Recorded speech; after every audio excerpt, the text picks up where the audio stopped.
السلام عليكم. تعالوا نشوف محور جديد من المحاور اللي بيتم إنشائها في مدينة القاهرة عاصمة جمهورية مصر العربية. كلنا عارفين إن ده الطريق الدايري، وده الدايري الأوسطي، وده الدايري الإقليمي، وده طريق إسماعيلية، وده طريق السويس، وده طريق العين السخنة. الخط الأحمر اللي جوه القاهرة ده هو ده محور الفردوس اللي هنتكلم عنه النهاردة ونعرف مساره جاي منين ورايح فين بالظبط. بس ما تنساش قبل ما نكمل الفيديو اعمل لايك واشترك في القناة.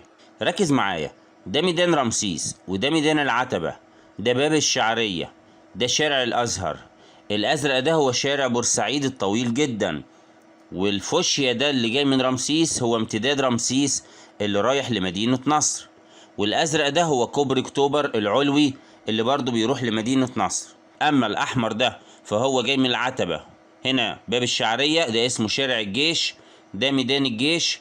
بعد كده ده شارع العباسية اللي بيروح لغاية هنا ميدان العباسية. الأخضر ده هو طريق صلاح سالم، والأصفر ده هو المحور اللي جايبك من كوبري القبة، كوبري أبو وافية، ويروح بيك لكوبري تحيا مصر هنا في الشمال. أما اللبني ده شارع اسمه مصر والسودان. تعالوا نروح من أول شارع مصر والسودان. شارع مصر والسودان جاي من جنوب كوبري القبة هنا أو قصر القبة هنا عند البوابة بتاعته دي، وجاي كده وماشي بيك في منطقة حدائق القبة، وبينزل بيك شارع مصر والسودان، ويروح هنا جنب محطة مترو الدمرداش في الناحية دي من كوبري أكتوبر، وبيجي نازل كده. بيجي بعد كده شارع مصر والسودان معدي بنفق اسمه نفق أبو حشيش أو نفق دير الملاك أو نفق مصر والسودان. النفق ده بيعدي تحت خط المترو الأول وتحت كوبري أكتوبر. وبعد كده بعد ما تطلع من النفق ده اللي هو النفق الضيق ده، بتلاقي هنا حاجة اسمها مسجد أهل القرآن، وحتة حلوة واسعة كده. هنا بقى الخط الأحمر ده اللي بيبدأ معانا اللي هو محور الفردوس. محور الفردوس بيبدأ من مخرج النفق ده اللي هو نفق مصر والسودان أو نفق أبو حشيش اللي تحت خط المترو وتحت كوبري أكتوبر هنا في المنطقة دي. بيمشي بيك محور الفردوس كده ويتجه جنوبا، بيتقاطع هنا مع امتداد رمسيس. التقاطع ده اسمه كوبري أحمد سعيد، لأن امتداد رمسيس كوبري علوي زي ما احنا عارفين، محور الفردوس هيبقى معدي تحتيه. بعد تقاطع شارع أحمد سعيد في كوبري أحمد سعيد هنا مع امتداد رمسيس بيتجه كده جنوبا، وهنلاقي هنا حاجة اسمها سنترال العباسية، والمنطقة دي مشهورة بمحلات قطع غيار السيارات، مليانة محلات اكسسوار وقطع غيار سيارات. بعد كده بيتقاطع شارع أحمد سعيد الأحمر اللي هو محور الفردوس مع الشارع الأصفر ده اللي هو شارع العباسية اللي جاي من عند ميدان الجيش ورايح لميدان عبده باشا، وهنا في كلية هندسة عين شمس. هنلاقي هنا ان التقاطع ده هيكون عبارة عن كوبري هيطلع بيه شارع احمد سعيد او محور الفردوس فوق الميدان فوق شارع العباسية اللي هو الاصفر ده يا جماعة. بعد كده في هنا مستشفى الطيران الجوي، ويمشي شارع احمد سعيد تاني، وهنلاقي هنا حاجة اسمها ميدان الفردوس اللي فيه شركة تاكي او مصنع تاكي هنا. بعد كده بندخل على الخط الاخضر اللي هو طريق صلاح سالم، والتقاطع مع طريق صلاح سالم بيتعمل فيه دلوقتي كوبري تاني غير الكوبري القائم الاولاني. الكوبري القائم الاولاني هينضم الاتجاهين مع بعض، هيبقى اتجاه واحد اللي هو رايح كده للشمال او رايح لمنطقة العباسية، وهيبقى فيه اتجاه تاني بقى هنا كوبري تاني يوديك لحديقة الازهر اللي هي تحت دي، والمنطقة دي اسمها الدراسة. بعد كده بيمشي محور الفردوس بعد شارع صلاح سالم ويدخل في مقابر الغفير دي اللي بيتم توسعتها او ازاحة اسوارها شوية وتجديدها علشان نعرض الطريق لطريق صلاح سالم والمحور الفردوس كلاهما، يعني هما الاتنين مع بعض. بعد كده وصلنا احنا بعد ما عبرنا منطقة المقابر دي وصلنا للطريق البنفسجي ده اللي هو طريق النصر او الاوتوستراد. والمنطقة اللي هي من طريق صلاح سالم لغاية طريق النصر دي اسمها دلوقتي شارع قنصوه، ودي خلاص هيبقى فيها محور الفردوس.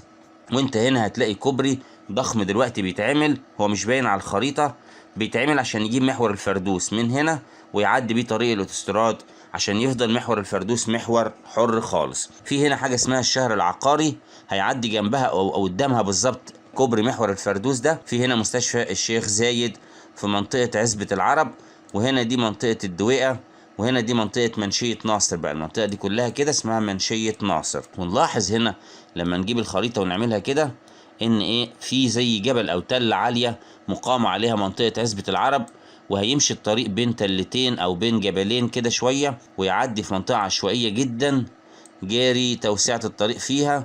بعد ما تنزل من الكوبري اللي بيعملوه دلوقتي بعد مستشفى الشيخ زايد والشارع العقاري، بتنزل هنا عند عزبة العرب وعند الدويقة، والشارع ده اسمه شارع الطيران.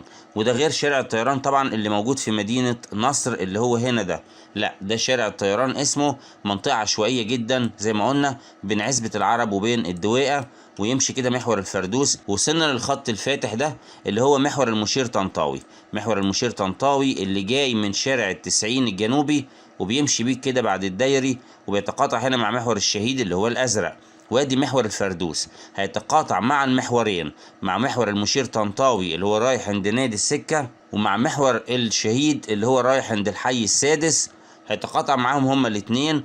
والمنطقة دي اسمها منطقة الجبل الأحمر، دي مناطق عسكرية بيتعمل فيها أو هيعملوا فيها الهيئة الهندسية في القوات المسلحة، هي اللي هتتولى بقى المسافة دي، المسافة من محور المشير لغاية ما نربطه هنا مع طريق اسمه زاكر حسين ومحور الميثاق اللي هو اللبني ده كله ده، عشان نربط محور الفردوس ده بده، لأن أنت هنا في مدينة نصر، ده الحي السابع وده السادس. فعشان نربط الرابطة دي كلها الهيئة الهندسية هتعدي الطريق بكوبري فوق محور المشير طنطاوي، وكوبري تاني فوق محور الشهيد، وبعد كده هندخل هنا على شارع الخليفة الظافر وزاكر حسين، ويمشي بعد كده طريق محور الفردوس عشان ياخدك بسرعة عبر طريق الميثاق ده أو أحمد الزمر، ونوصل لكوبري الميثاق. كده انت وصلت للقاهرة الجديدة. وخلاص بعد كده انتوا عارفين ان احنا بنقدر بعد كده نعدي الداير الأوسط أو نعدي في شارع التسعين الجنوبي أو في طريق محمد نجيب ده اللي هو بيشق القاهرة الجديدة النصين. فهو ده محور الفردوس يا جماعة. تقدر بعد كده تدخل للعاصمة الإدارية الجديدة. يبقى أنت بقى عندك محور سريع جدا جاي من عند كوبري أحمد سعيد ومن عند نفق أبو حشيش اللي هو امتداد رمسيس، واللي هو كوبري 6 أكتوبر، ومنطقة الكاتدرائية هنا اللي دي والدمرداش، وده هنا طبعا دي غمرة. بياخدك ده كله كده ويمشي بيك في المسافة دي كلها، ينزل جنوبا شوية ويعدي على شارع العباسية ويوصلك لغاية مدينة نصر، وبعد كده تطلع على القاهرة الجديدة. التقى بإحدى السيدات من